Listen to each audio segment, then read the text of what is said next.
পৃথিবীর শ্রেষ্ঠ রাজনীতির কিতাবের নাম কোরআন শরীফ। পৃথিবীর শ্রেষ্ঠ রাজনীতিবিদদের শিক্ষক আমার রাসূল। পৃথিবীর শ্রেষ্ঠ রাজনীতির পার্লামেন্ট মসজিদে নববী। এই বেটা, দেশ স্বাধীন হয়ে ঘুমাও।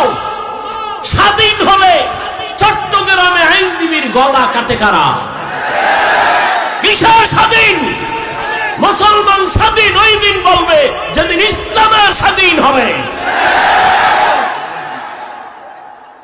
মুসলমান তো স্বাধীন ওই দিন, নিশ্চিন্তে মুসলমান ঘুমাবি যেদিন এদেশের আলেম ওলামারা সিনা টান করে দ্বীনের কথা বলবে, কোন সুদখোর ঘুষখোরের অনুমতি নেওয়া লাগবে না।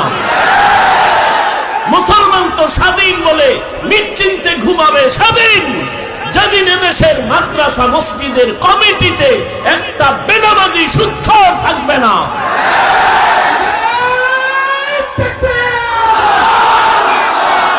সোনার বাংলার রাজনীতি হইল কল্লা কাটো। সোনার বাংলার রাজনীতি কি? কল্লা কাটো। দল থেকে নাম কাটে না, কি কাটে? কল্লা কাটো। এই রাজনীতির ময়দানটারে নাপাক করে ফেলেছে ধান্দাবাজার চান্দাবাজেরা।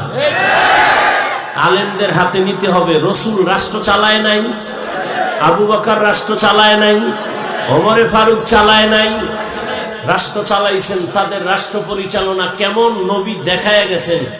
এজন্যই ধান্দাবাজার চান্দাবাজেরা কয় ইসলামে রাজনীতি নেই।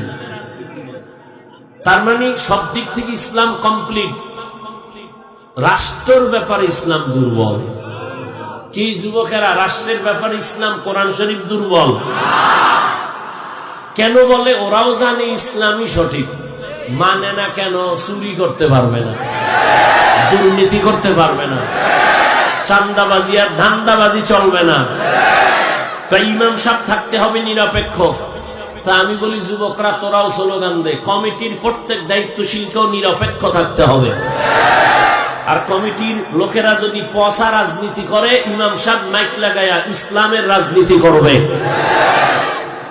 একদল গেছি গা কান্দে সবার আইসি, আর একদল কান্দে ভাইয়াও ভাইলাম না।